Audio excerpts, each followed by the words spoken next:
read pages from a book. So I'll keep this brief. The setup is, this is from the introduction, and it just gives you a taste of why I wanted to write this book. Going back to a time when people didn't even know what Sesame Street was, because it 50 years ago, 51 years ago, didn't exist. So here we go. Today, Sesame Street is a beloved institution. Its songs, look, format, and such Muppet characters as Big Bird and Oscar the Grouch, familiar to several generations. But at the time of its development, the show was so radical as to be literally unimaginable to those not involved in it. Loretta Long, who played Susan, Sesame Street's sunshiny maternal figure, recalled putting a scare into her parents back home in rural Michigan when in 1969 she described her new job, which to them sounded like a drug-induced hallucination. And this is Loretta speaking. I said to my mom, it's an educational show, and I'm going to be sitting on a stoop, talking to an 8-foot yellow bird. As it was coming out of my mouth, I knew it was a mistake, she said. My mother got real quiet. She handed the phone to my father. He was very direct. You're going to do this when you come home from your real job, right, baby? Well, Daddy, this is going to be my real job. I was so glad that I didn't talk about Oscar. They already were thinking that I was having a breakdown. If I'd said, and this thing is going to jump out of a trash can and yell at you, my mother would have been on the first train, smoking, coming to get her child. That's the end of the Loretta Long quote. As unhinged as the show sounded to the uninitiated, what it stood for was hope.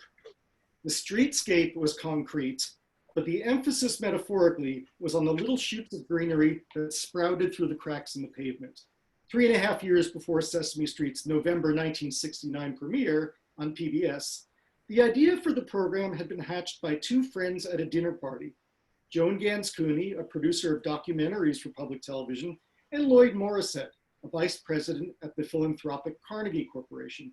Deep in conversation at Cooney's New York apartment, they identified a social problem that poor children were entering kindergarten without the learning skills of their middle-class counterparts, and a potential solution: to use television to better prepare these disadvantaged kids for school. Could a new kind of kids TV program address this issue? Cooney and Morissette resolved to find out. What's notable from today's standpoint is that there was no financial incentive for Sesame Street's founding duo to do what they did. Theirs was not an entrepreneurial undertaking, a startup in the modern sense of the term. John Stone, one of Sesame Street's original producers and its driving creative force in the show's early years, later said that the team that Cooney and Morissette, of that team that they assembled, none of us was going to get rich from his labors, but the challenge of the assignment and the creative freedom granted to us to meet that challenge was heady stuff. And we took our responsibility very seriously. All that said, my book is not that heavy and serious, so it's much more fun. So without further ado, Gretchen. Thank you very much, David.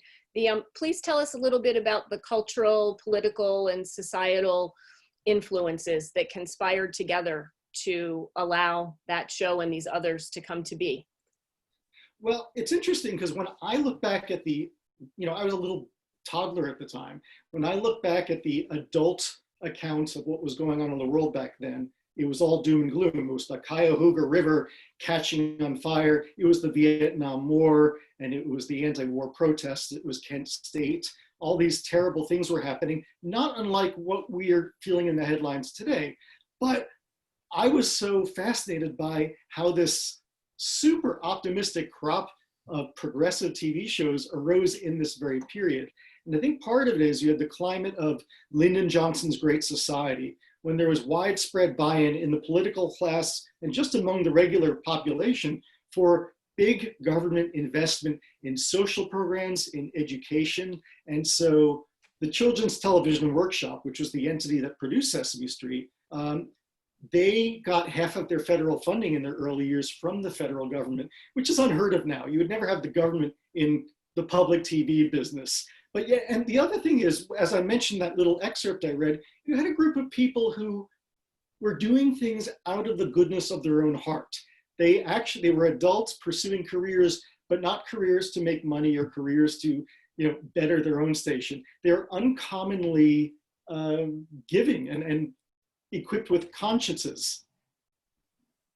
And they weren't terribly concerned about making a ton of money. Many of them gave up other more lucrative careers, right? Other things. Precisely, and I think the other thing, Gretchen, is, and this is where sort of the fun aspect of it comes in, is that it was the late 60s and early 70s, which I think everyone here is old enough to remember pretty much as a particularly fertile and quite literally hairy time. You know, when you had like Milton Glaser and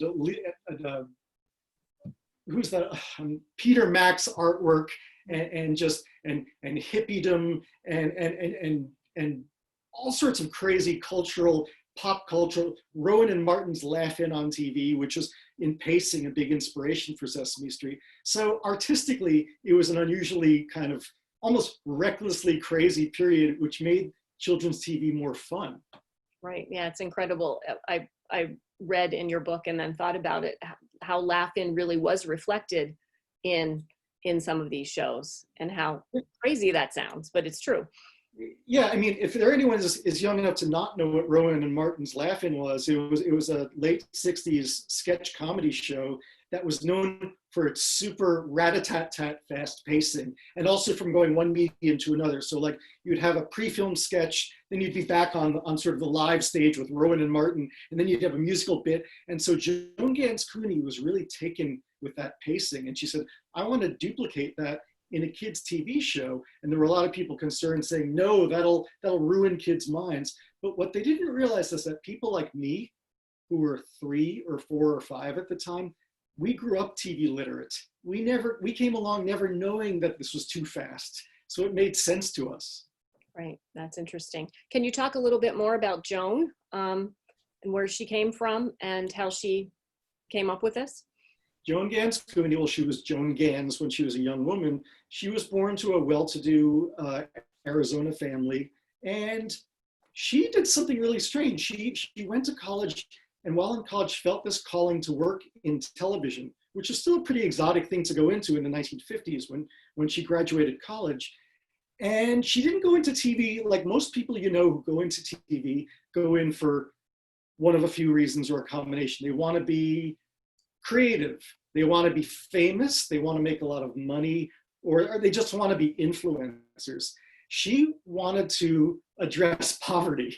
She somehow saw television as a medium to do good social works. And she saw it as a religious calling too. She was a fairly devout Catholic, and she kind of saw it almost as a sense of mission to how can I use this medium of television to alleviate poverty, which was basically the issue she chose.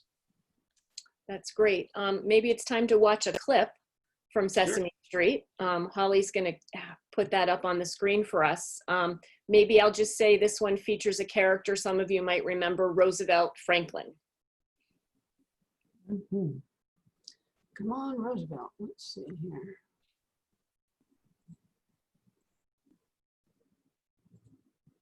All right, I am sharing, but all right, this is the stuff we worry about. Holly, I can fill in if you need me to set this up. I'm just trying to, for some reason, I don't seem to be, the sharing part isn't, well, okay. Let me just try it on this other one. Sorry for that. This is where you should have the, you know, those wavy lines they used to have at the end of the night on TV. Test pattern. The test pattern. Test pattern. Yeah, sorry for that. Let me just see if I can make it work here. Do you want to tell us a little bit about Roosevelt, David? Writing's not that easy, but Grammarly can help. Sorry, this is sentence everybody's There's nightmare. an ad that runs ahead of it, so just we'll get through that. Right. And then we'll see if it plays. Yeah. Skip it. Let's go. Roosevelt Franklin, how old are you? Yeah. Used to be one, now gonna two. What you gonna do when you get a 3? Look my daddy right in his knee. Oh, Daddy's really Oh, we're not sharing this though. Yeah, No, we can't see it. Roosevelt, So I can fill in anyway. Well, this is going on. Maybe by the time the next clip comes along. Okay, we'll leave him there at the candy store. I'm sorry. I'm not sure why the scene isn't coming through. That's okay. I can go on because Gretchen, Joan Gans Cooney, when she co-created Sesame Street, she said the initial, the bullseye, as she called it, the target audience was not all kids. It was inner city Black kids, poor Black kids. That was who she really wanted to reach. And if you reached anyone else, it was gravy. But Sesame Street had so much buildup that it actually had pretty much every kid in America watching it almost from day one. Roosevelt Franklin was the first Muppet character to be actively conceived as an African-American Muppet character, meaning you had human characters like Gordon and Susan on the street, but Roosevelt Franklin was a Muppet. Now, Holly, are we gonna skip that clip, do you think? It's up to you. I'm happy to go ahead and put it up if you'd like. Do you think you can do it now? Yeah, I usually think I can. It doesn't mean I'm always right. Let's give it one more shot. I think I see what I did wrong. Okay, And, let's give it a shot. And if not, I'll just yammer more. Yeah, but let's just see if it's this one. There you go. There you go. Ah, Yay. well, except now it needs to be playing. Well, just click the link to Click YouTube. there. All right. Well, darn him. Hit enter and see if that works. Roosevelt Franklin, how old are you? I used to be one, now I'm gone on two. What you gonna do when you get three? Gonna look my daddy right in his knee. Oh, daddy's little man. Yeah. How about that for a little Roosevelt Franklin? That was great. Holly, it was worth it. It was worth Yeah. it. Better late than never, right? You can't teach a middle-aged woman new tricks. You think you can, but you can't really. Okay.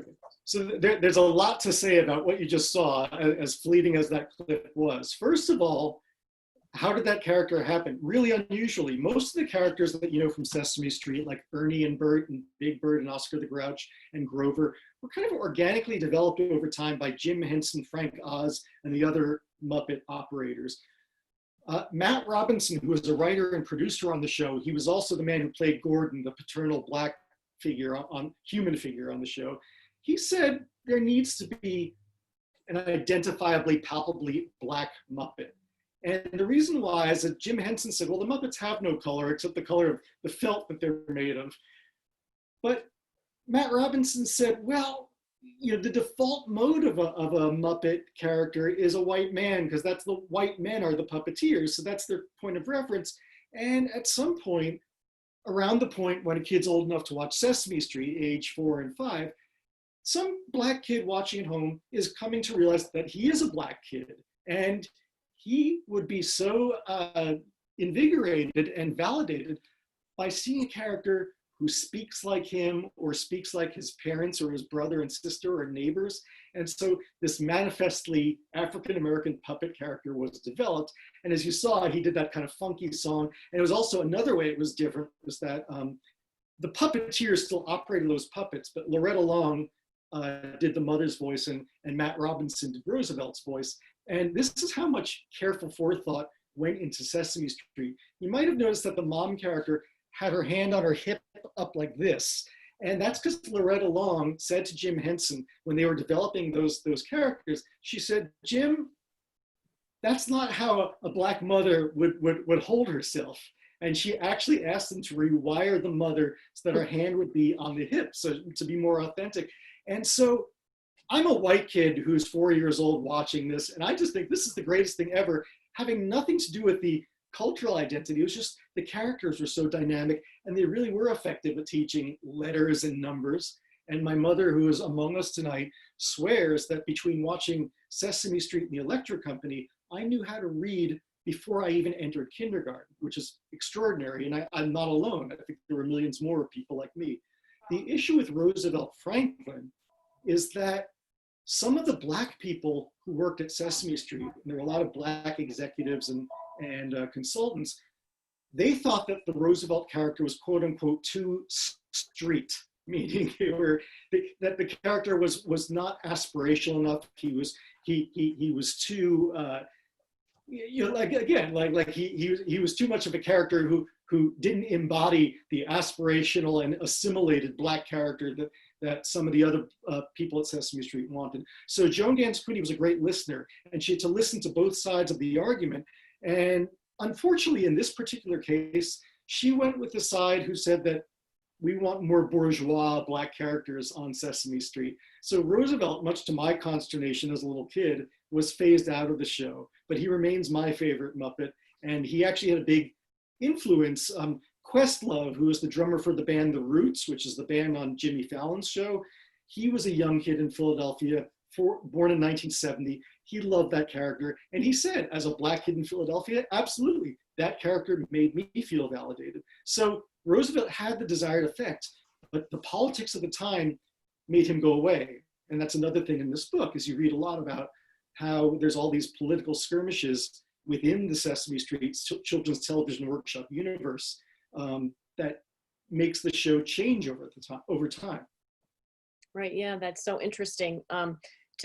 To go a little further on that point, I was fascinated to read about, as you alluded to before, the bipartisanship in Washington at the time. Despite all the tumult in the world that you also mentioned, they unanimously supported all of these efforts initially, but as we got into the Nixon administration, that climate changed a bit, and the reception of the work. Can you talk a little bit about that?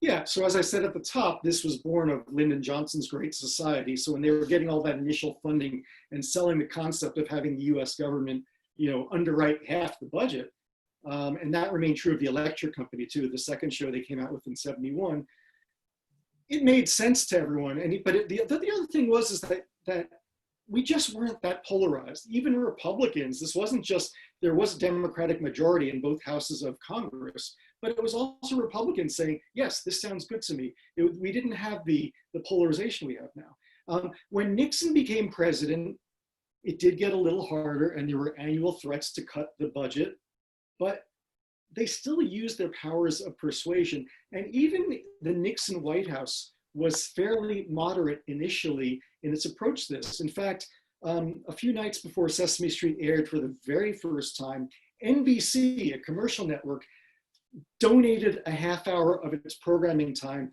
to a preview of Sesame Street for the nation's parents, basically.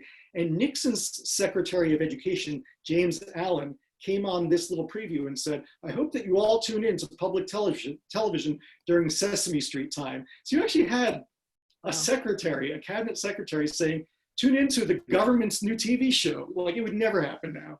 Right. But then, of course, Nixon being Nixon, things getting weird, they got along pretty well with the Nixon White House. But then for some reason, as he got more paranoid, Lloyd Morrisett, the co-founder with Joan Gans Cooney of Sesame Street, somehow ended up on Nixon's famous enemies list. And to this day, he doesn't know why. He just thinks that maybe like one of Nixon's lackeys, added him to the list because he was associated with progressive causes.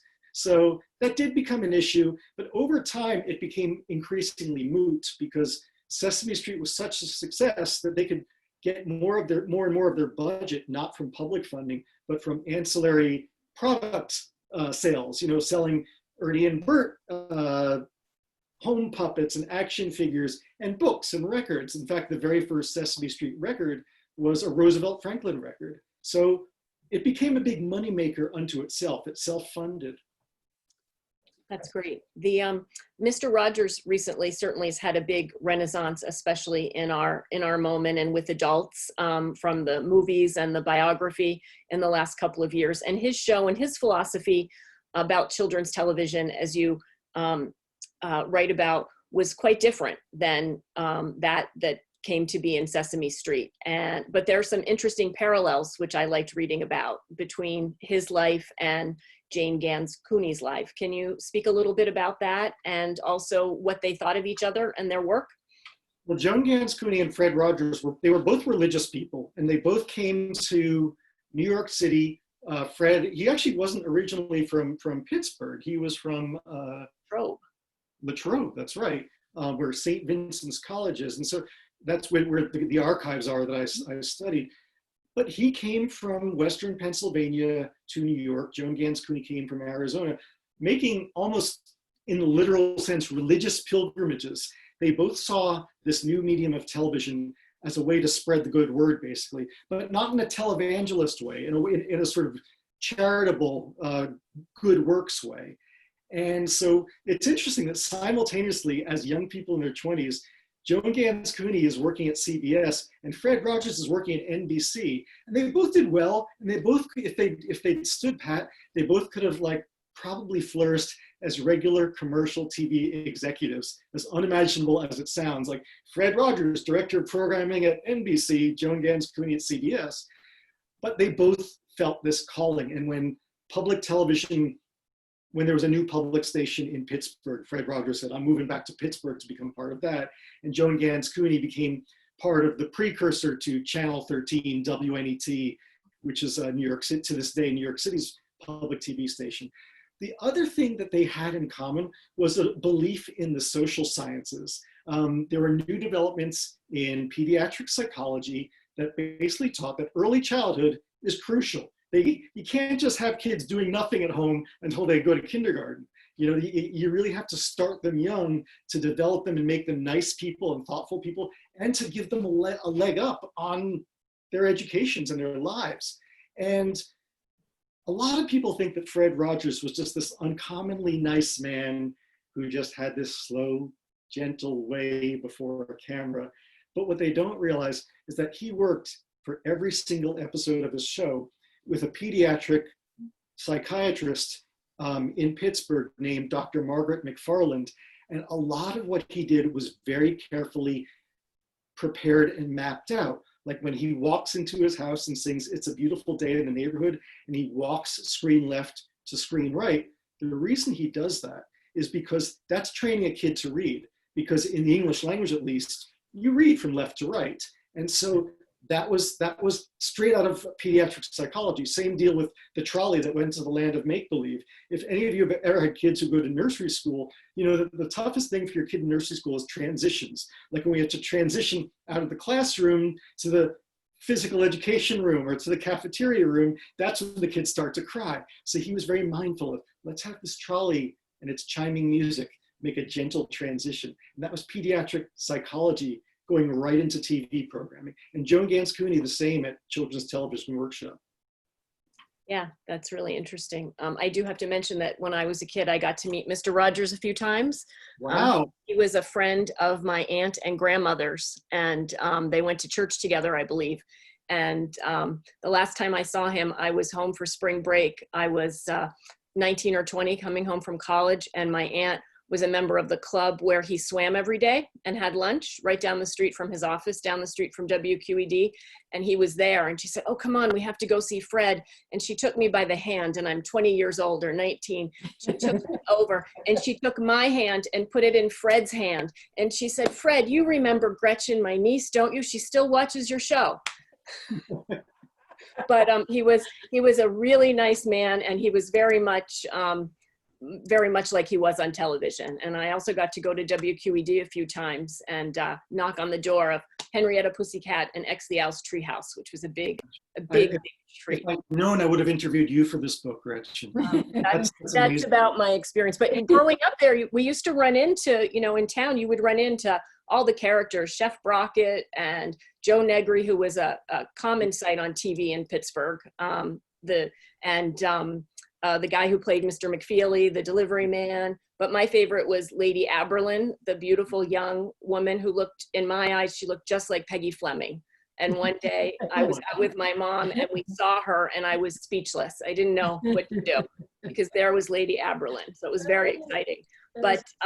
But now I live here, and I was fascinated to read in the Lakeville Journal a couple of weeks ago that there were so many connections between the Children's Television Workshop and people who later moved to the Northwest Corner. Can you mention a few of those people? Yeah, and this is coincidence. This is not like a motivation for me to do the book, but I think it's just that a lot of nice people choose to live up here.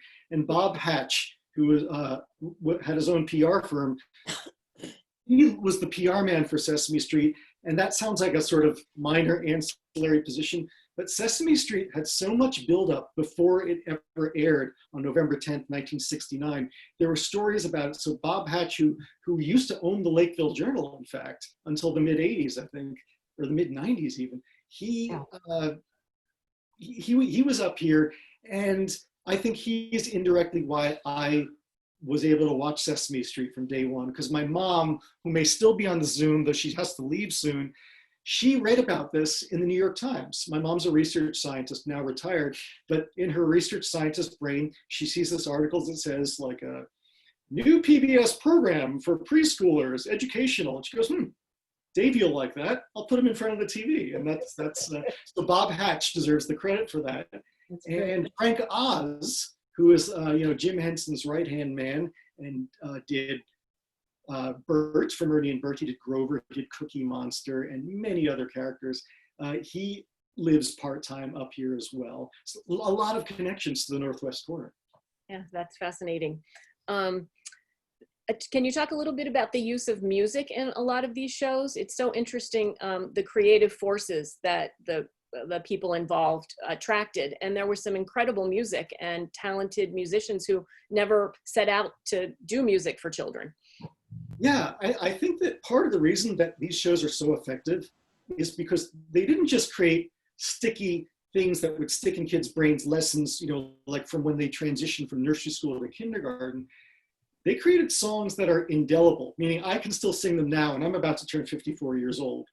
So I mean, that's a tribute to these great songwriters. Fred Rogers worked with a guy named Johnny Costa,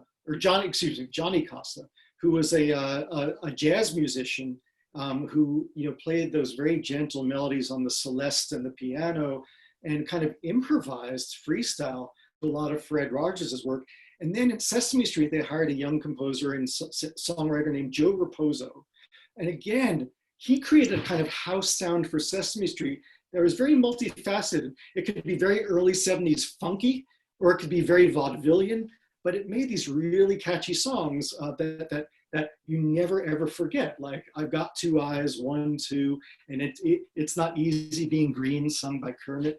And there was a musicality to these shows that I think carried through. And if you think about what Sesame Street looked like, a New York City set and a kind of jazzy, funky house band sound, 5 or 6 years later, a new show starts late at night called Saturday Night Live.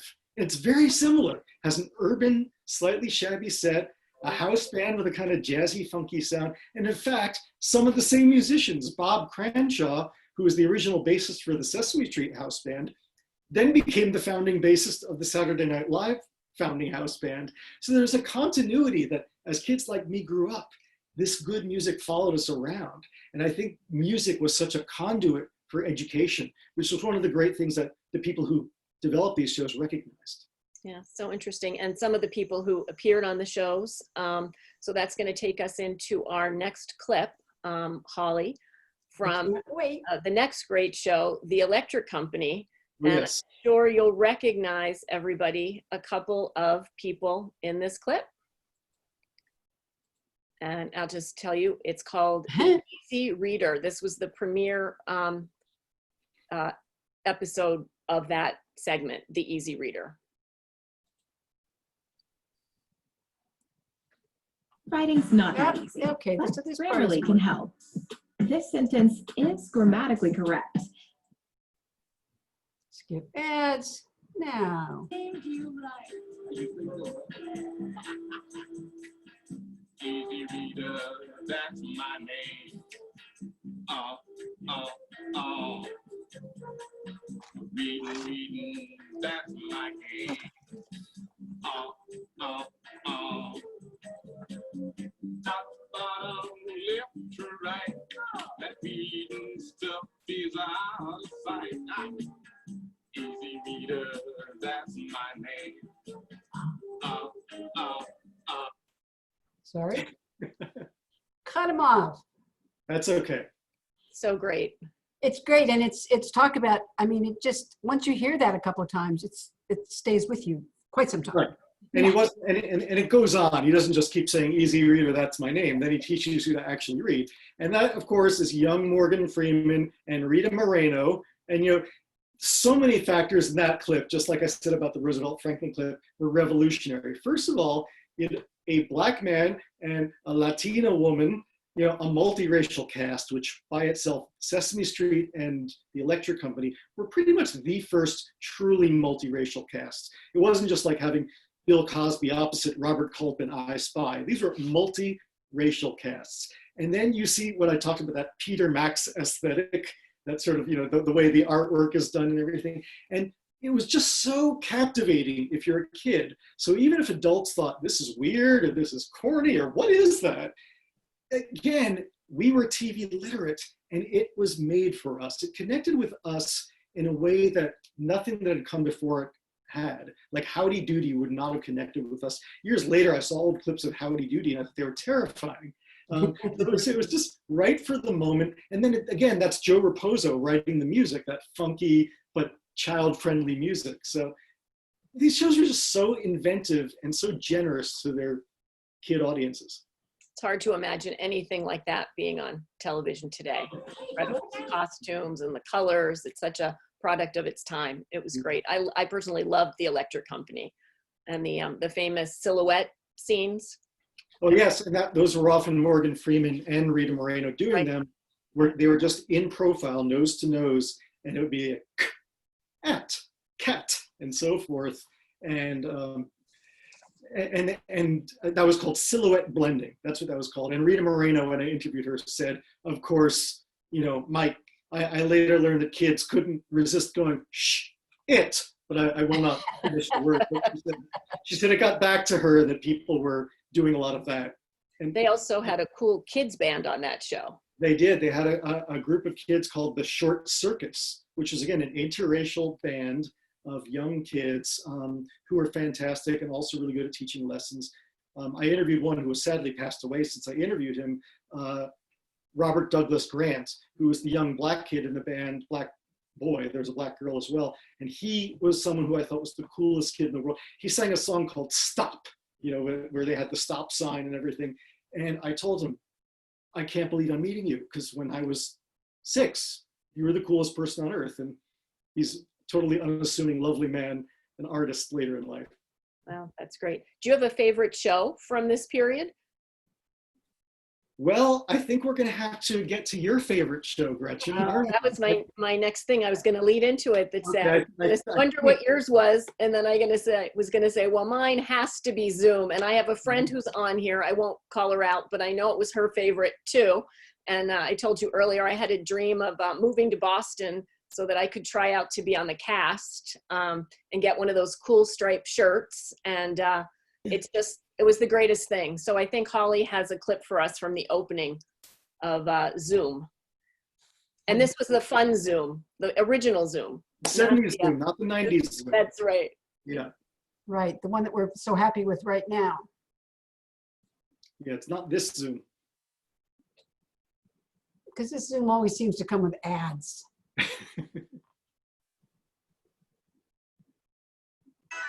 Oh, look at that. And you got to go back to the beginning, though. There you go.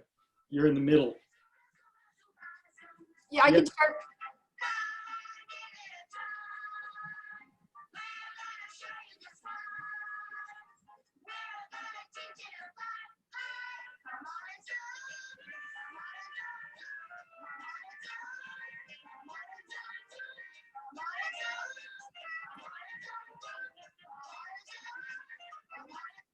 Do you want me to, I can go back to the very beginning if you like. No, that's okay. I think it gives people the idea of what it is. It's only if you wanted to show Bernadette, which I know is very personal to you. It's important to Gretchen. All right, let's see if we can come up with some Bernadette here. And my friend. It's before this, right? No, it's after. It's coming up. It's when the kids introduce themselves. They each have a special move, which you'll notice. I like that dance move. Yeah. Here it comes. Turn it up here. Oh, Hey, shoot. folks, I'm Joe. Oh, Biden. no, I am sorry. Oh, I'm sorry. I've got to be replaced with this job. Excuse me. I thought I was turning the sound up. And then Joe Biden appeared. He's just everywhere. He was not on Zoom, I swear. You've already seen that one. Let me see if I can go back to the beginning. If you can stand to watch it one more time.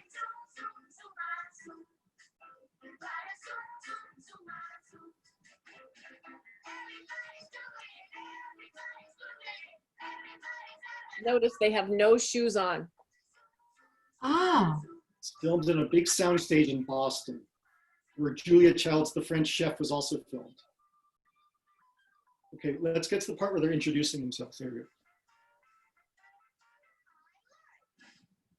The sound is out of sync with the picture, but don't worry.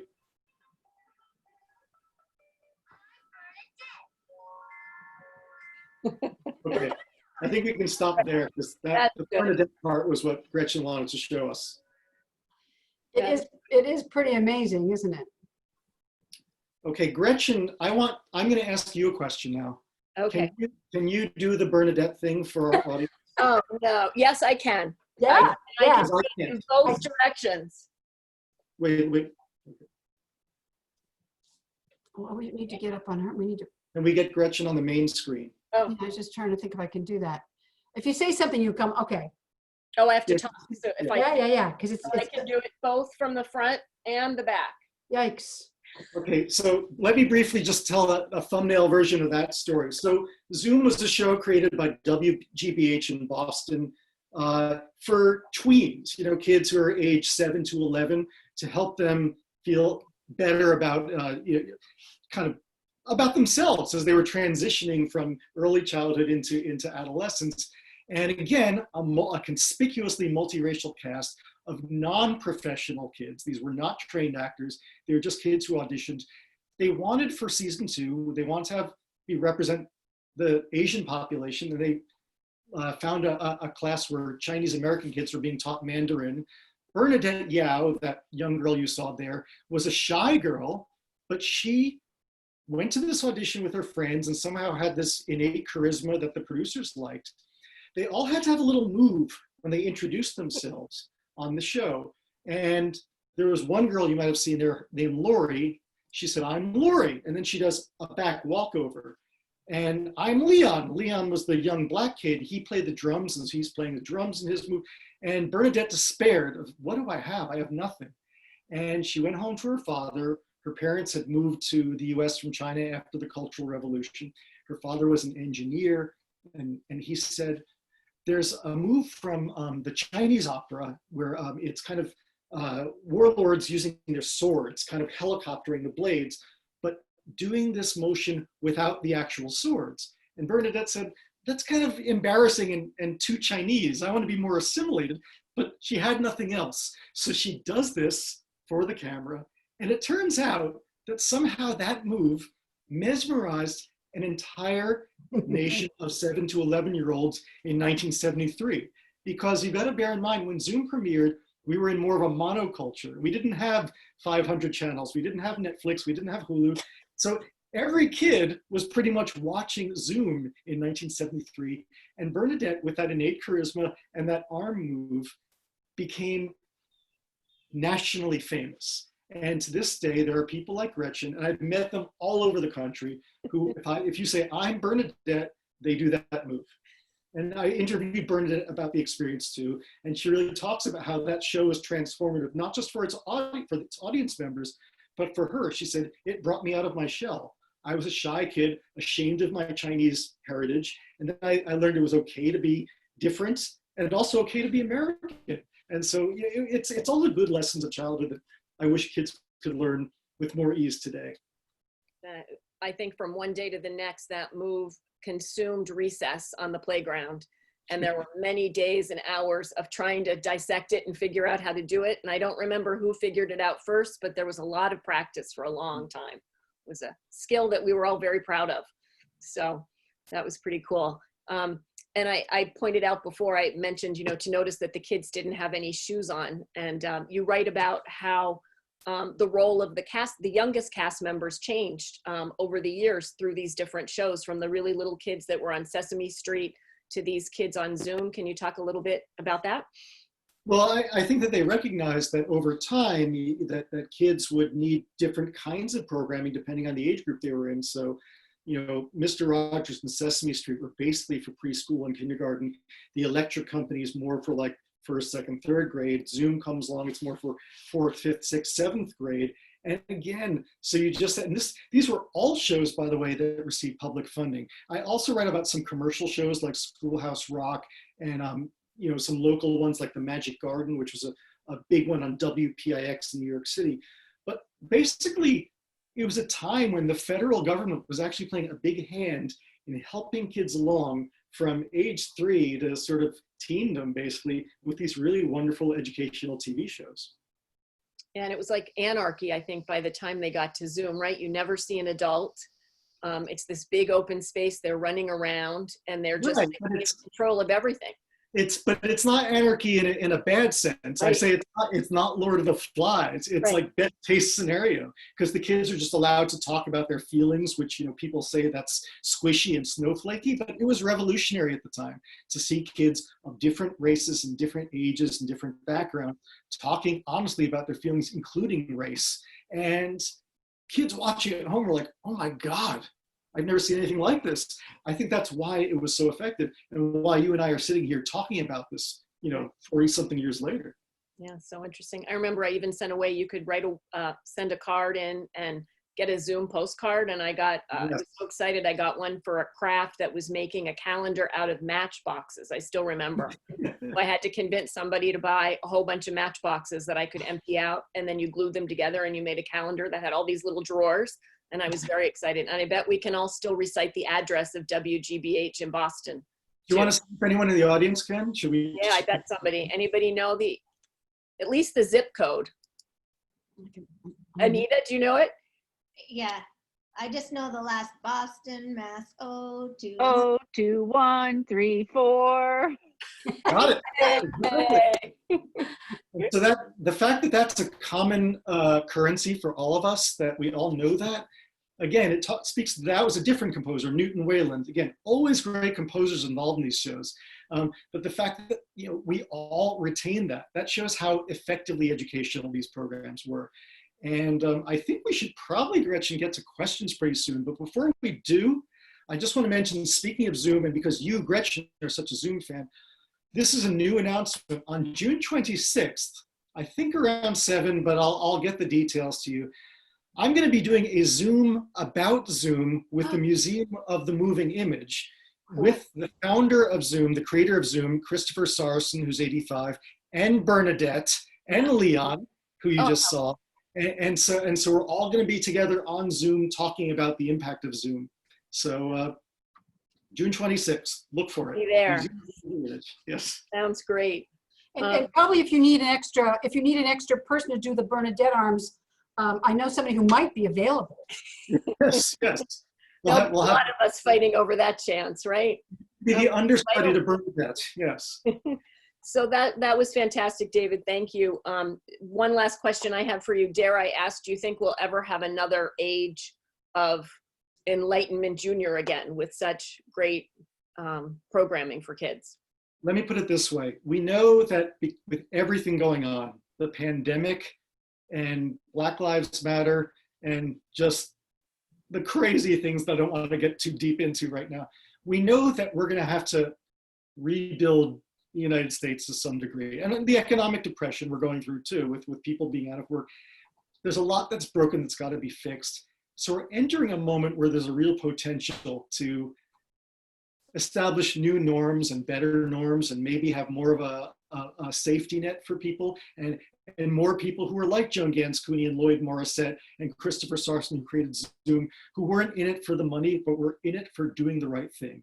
And I'm confident that that'll happen. I don't know if it'll happen fast, but I do think it'll happen. I hope so. Great. So we don't have very many people, so maybe we can just unmute everyone and see what questions we have. Sure. From the audience. This is Lorna and Dan Edmondson. We watch Sesame Street, I can't tell you how often, with our kids and grandkids, and always had the feeling that the show wasn't just written for the children, but was also written for the parents. It seemed to me there were 2 layers of interpretation. Now, did I just make that up, or was that intentional? You are dead on, Lorna. John Stone, who was the kind of founding producer of the show, what they would today call the showrunner, he came from Captain Kangaroo. A lot of the guys came from Captain Kangaroo, which is another kids show. But he said Joan Gans Cooney's masterstroke was previous educational TV, the mistake they made was to try to convert teachers into good television entertainers. And he said, what Joan realized is you have to turn good television entertainers into teachers. And so they're always trying to work on two levels. Well, two different versions of two levels. One, a level of entertainment plus education, but two, also a level of entertaining the parents in addition to entertaining the kids. So yes, there's a lot of double entendre. And it took me until I was about 45 years old to realize that on the electric company, the character Fargo, North Dakota was a pun about Fargo, North Dakota. I was in my 40s when I caught on. Well, just one follow-up thought on that.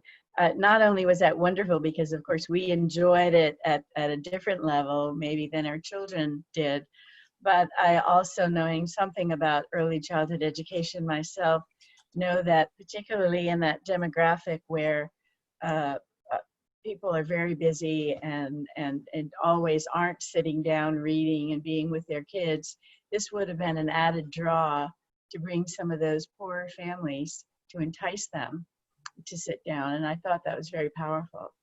Absolutely. And in the early days of Sesame Street, because you have to remember, people didn't even always have televisions in their houses or colored televisions.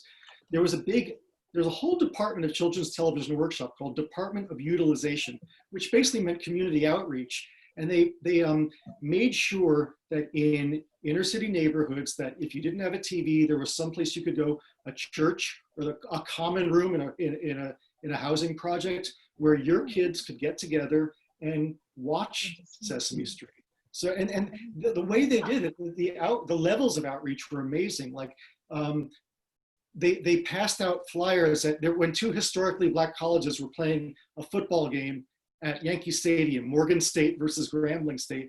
They printed 50,000 flyers and passed them out because most of the spectators were Black. And this was one of the ways that they got the word out, and it worked. And so a lot of Black kids were watching Sesame Street from the first season onward. Wow. Cecilia? And I'm actually in Denver, Colorado, so not in your northeast corner there.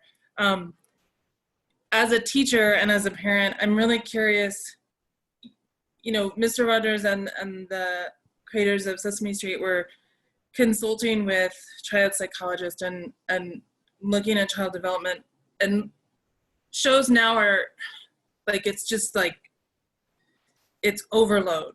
And I'm wondering, is it that sort of sort of child development has changed in terms of its approach, or is it just about things are faster, information is faster? Because when you watch like Mr. Rogers or Sesame Street, it's asking you to slow down some. So I'm just curious if how it's changed over time. Well, there's a bunch of reasons. One is just, again, we're at a different level of screen literacy now, as you alluded to, that everything is faster. And so the way I said that I was TV literate, I could handle that Rowan and Martin pace.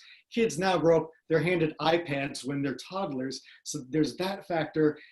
But another factor, and when this goes back to Gretchen asking me if we could ever have another children's age of enlightenment, or what I call a children's liberation movement, is in the 80s, things changed politically. The way the winds shifted. And Ronald Reagan's first commissioner of the FCC was a guy named Mark Fowler, who basically said that the TV was basically he called it a toaster with pictures, meaning it was no different from any other consumer appliance. It had no moral imperative attached to it. So therefore, it wasn't a requirement of TV stations to have TV programming in the public interest. So all of a sudden, a lot of TV stations said, hey, if we can make a buck instead of running some, slow, gentle kids TV show, we're gonna. And so the winds did shift, and that was a factor. Great. Any more questions? Randy? I'm really enjoying reading your book. It's so much fun. I wanted to know about your process, the writing of the book, your research, how you pick the topic, things like that. Well, I picked the topic for two reasons. One, simply that I wanted to write about something positive. Like I wanted to delve into a little historical period where something good was the outcome. And the other thing was that even in 2015, which seems like an eternity ago now, I sensed there was a certain brokenness to society even then. And I wanted to almost map out how they did it. You know, like how did a good thing get achieved against the odds? Because it was against the odds, and it took a lot of hard work and a lot of hustling and a lot of doors slammed in their faces. No, we're not going to fund your crazy idea for a kids' TV show. So I wanted to see, how do you do that? And I'm hoping that people have a takeaway when they read this book of, oh, it is doable again. As far as process, step one was Joan Gans Cooney and Lloyd Morissette are 90 years old. I'd better get to them fast. So, you know, I just made appointments to see them as soon as possible. And a lot of these creators, because let's face it, they're in their 80s and 90s now. Newton Minow, the guy, the FCC commissioner under JFK, he's 94. He's the guy who used that vast wasteland phrase in a speech. He's still fit as a fiddle, but I made sure I got to these people. The other big component was simply archival research. The University of Maryland has an extraordinary archive of the Children's Television Workshop's papers. And there you can see in real time all the notes and letters and minutes of how they're planning stuff. The controversy over Roosevelt Franklin, where you see like Luttrell Horn and Jane O'Connor, who are two Black people who are anti-Roosevelt, saying, we don't want Roosevelt Franklin on the TV show, whereas Matt Robinson and some others are saying, no, we do want Roosevelt. So the archives tell a real-time story in a cool way that even interviews don't. Any more questions for us? I was just, I was just going to ask if you had, David, any sense of other programs with glimmers of some of the kind of educational approach that the Children's Television Network or Children's Television Workshop programs had. Are there pieces of it that survived that still, I mean, I don't know how broad a review you did of children's television. You know, I'm asked this a lot, and I've got to confess that I really don't know a lot because my kids are grown. I don't know a lot about current early childhood TV. Sesame Street is still in its, you know, it's in its 50th or 51st season now, but it's not the same show. I don't want to like put it down, but one way it's changed, and this goes back to an earlier question, is that because kids are more screen literate from birth, Sesame Street is now aimed at a 2 to 3 year old audience as opposed to a 4, 5, 6 audience. Wow, I don't want to say dumbed down, it's been preschooled down or made more elemental. So it's a simpler program. I also think it's a safer program in a not so great way. Like I wish they would take more chances as they did in the old days, sometimes with the risk of offending people. Like you make a mistake, you apologize and you move on. As far as glimmers though, I don't know. I mean, I think that it's yet to happen. I think like we haven't found the thing that is the next Sesame Street. Yeah. Sounds like we'll keep looking. Yeah. I think there's one last question from Anita. Yeah, I just, when you were saying that, you know, our generation was like ready for Sesame Street and that we had already seen TV, you know, it kind of reminded me that, you know, people were saying then that TV is so terrible and it's frying your brain. And I guess, you know, today, I wonder if the equivalent of that is like video games or, you know, like you were saying that children get iPads from day one. And I guess I'm wondering if, you know, I've read some things or heard some things that, you know, video games are not, there's some good things about them and they're not as bad as we think. And so I guess what I'm wondering is like, what, if you kind of have some kind of analogy of that for today. Yeah, you know, it's funny, the context for this book keeps changing because now when I do interviews, people want to bring up political polarization and Black Lives Matter. But when this book came out, it wasn't that long ago, it was May 12th, a month ago. The big angle was that we were all in lockdown. And so suddenly people had to go from classroom learning to remote learning through screens, just like we're doing right now.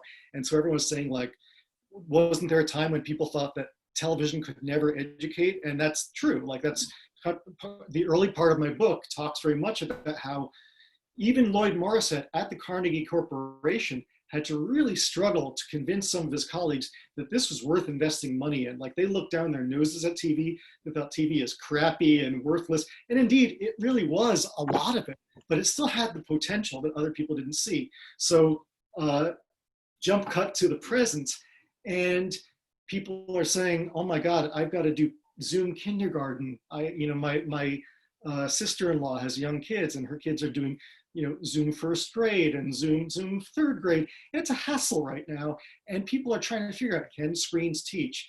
And the reason why it's not working so well now is because this pandemic was so abrupt in terms of our lack of preparedness. And so all these parents and teachers, I feel terrible for them because they're just muddling through an improvised solution. Sesame Street, from the moment Lloyd Morissette and Joan Gans Cooney thought of it to its air date, took 3.5 years of preparation with a battalion of child psychologists, educators, entertainment specialists, puppeteers, test screenings. So I think it can be done.